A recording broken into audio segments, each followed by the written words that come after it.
Hey there, and welcome in once again to my songwriting breakdown series. I'm Crimulus, a singer-songwriter from Portland, Oregon, and once a week on stream I write a song, and then the following week I take that song and break it into a smaller video of just the key points where I made decisions, and then add some commentary to give a little bit of an insight into how I write songs. The stream I'm analyzing today is from June 2nd, and I wrote a song called Speaking of Non-Sequiturs. And speaking of non-sequiturs is a sort of segue term I made up to be humorous in conversations to change the subject without having a great reason to.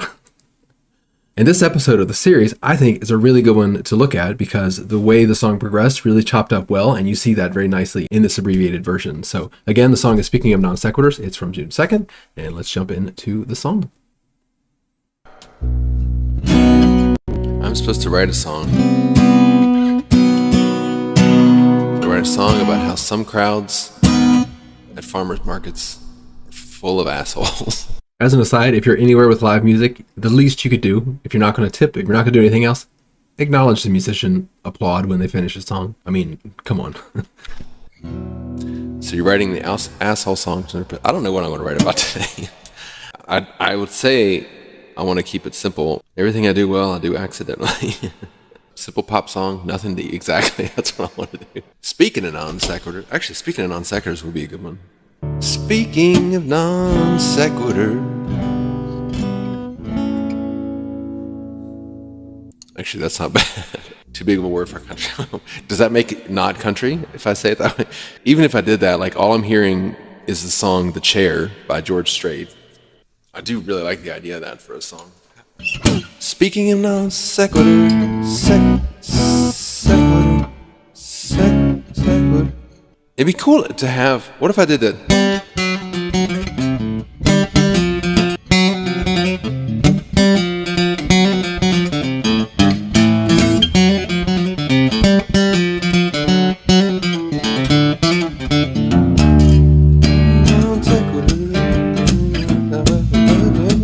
Like a blues, maybe. I love that idea. I just don't think that's going to work today. Newsflash, I mean, you already know. It does work. I do that a lot. I abandon an idea and then I'm like, yeah, you know what? That was good enough. I'm going to go with it.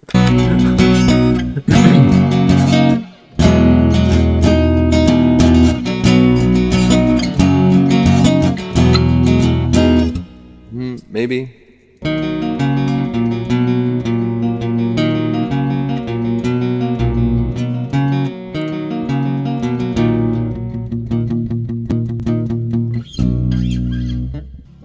Just trying different things here.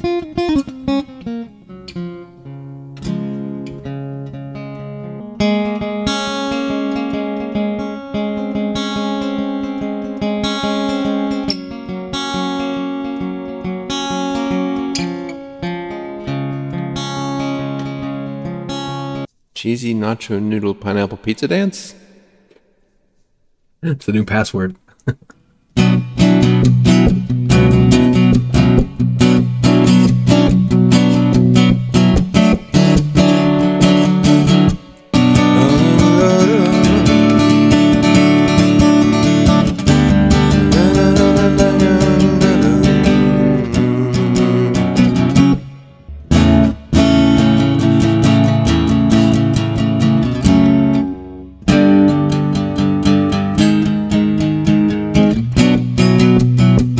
I like that.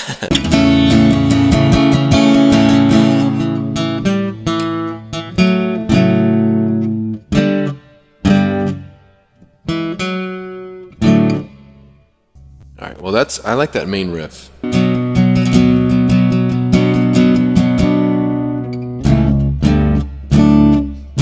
Speaking of non-sequiturs. Just jump right into it. I'm going to, speaking of non-sequiturs.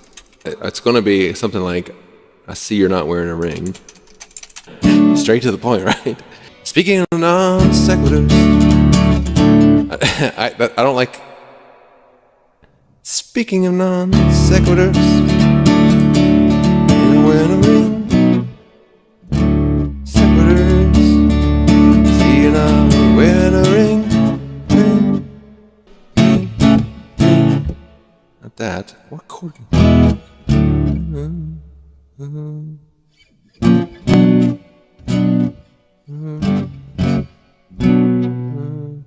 sequitur. You're not wearing a ring. You can really see here the iterative process that I go through. It's just a series of trying things, rejecting or accepting, and moving on from there. Is the whole thing going to be flirty, or is that just going to be one? Because I like it as just being all these non sequiturs, but maybe this could be the last one. All right, let's find a ring for sequiturs, rhyme for non sequiturs. Don't shoot the messenger. Embezzler, divestiture, maybe. This could be another small talk song, like well, it is literally small talk, I guess. All right, I gotta get this freaking song written.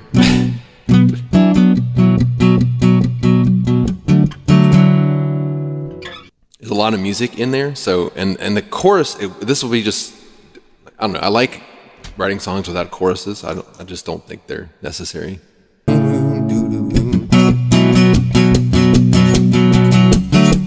This sounds freaking cool.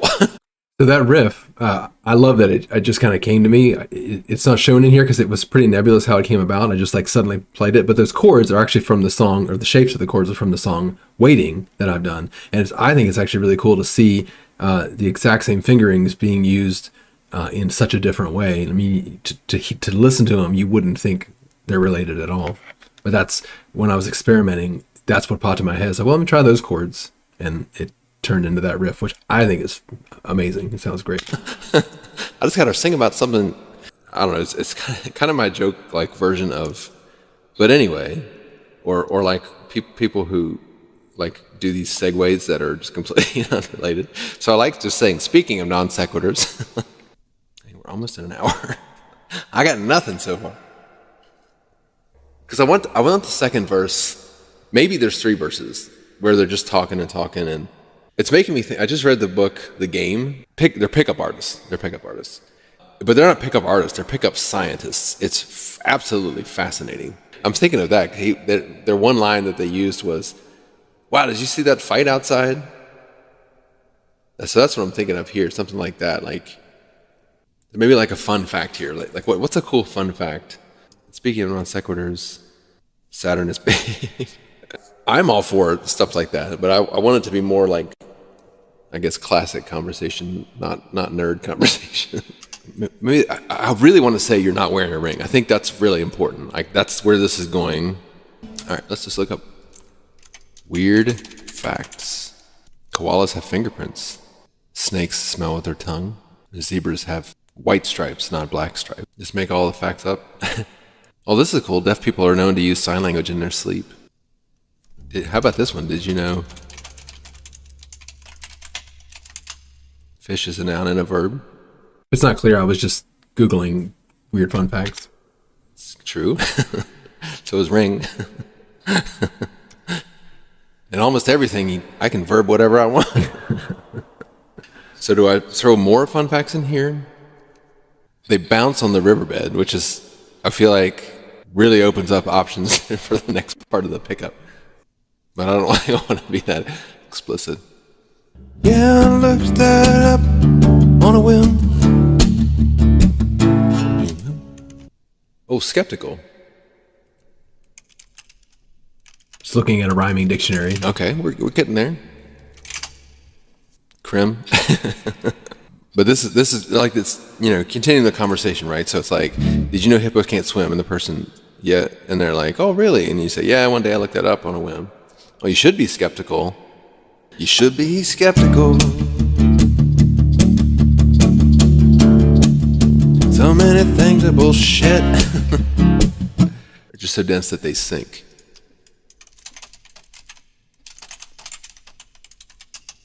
You should be skeptical. They're just so dense that they sink.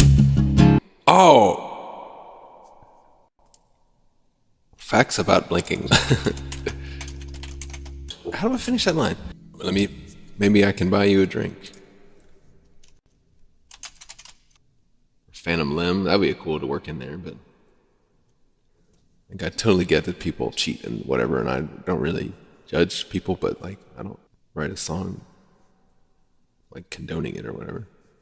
It wouldn't be a fun fact here. It needs to be like, non-sequitur. That was my favorite trip. Climbing to the top of Everest.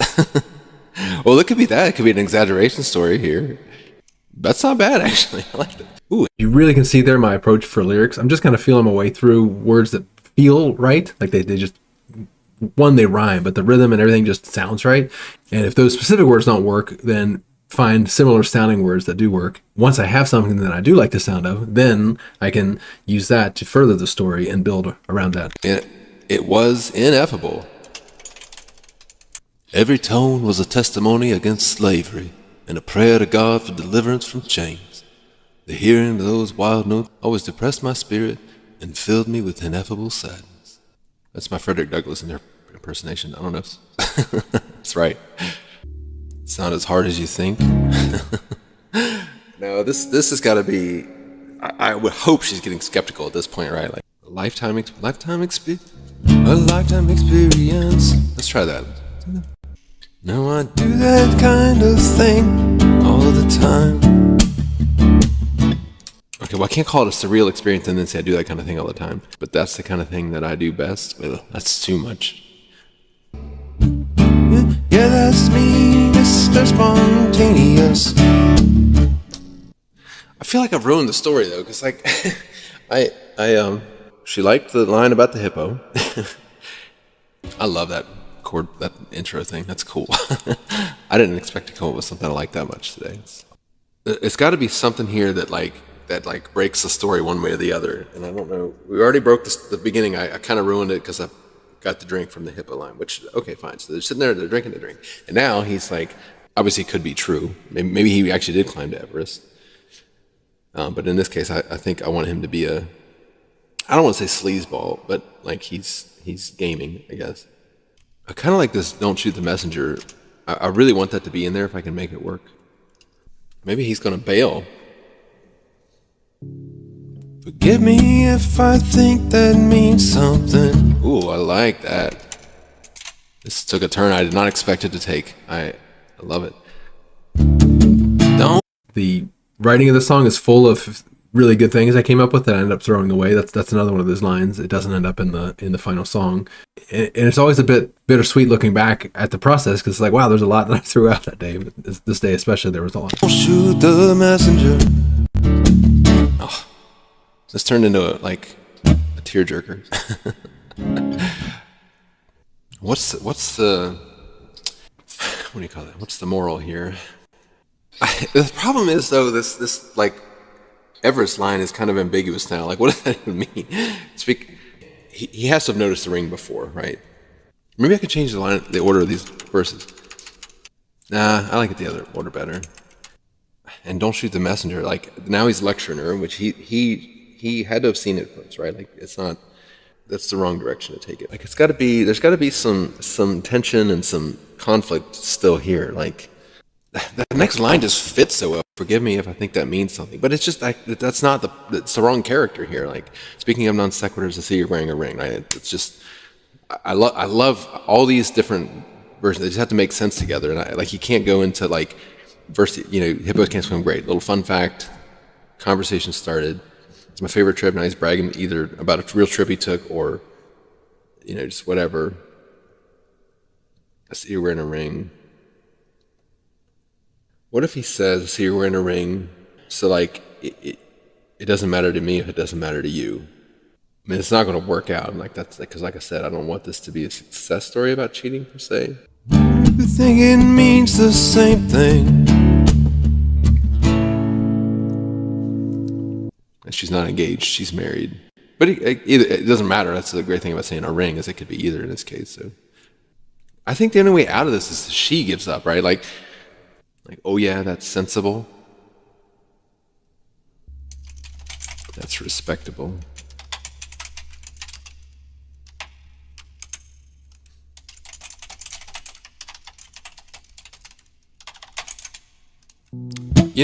As far as I'm concerned, that works. It's kind of a non-story. It's like a Seinfeld of cheating stories.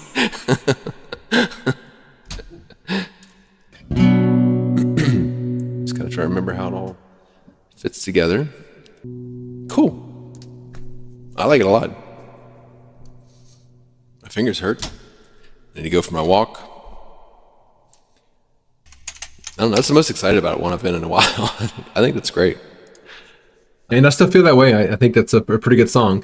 I don't know if it's one of the best I've ever written. Who the heck knows? But that is the writing of Speaking of Non-Sequiturs. And as I said, it really laid out nicely, I think, to see the process. In about 15 minutes, you can kind of see how it went from zero to song. If you want to hear the initial recording of that song, it is linked in the description down below. Otherwise, if you happen to see this video right as I release it, I will be live streaming not too long after with a new songwriting stream. And besides that, I will continue doing songwriting streams every weekend and making these videos to post here on YouTube. So I will see you in the next one.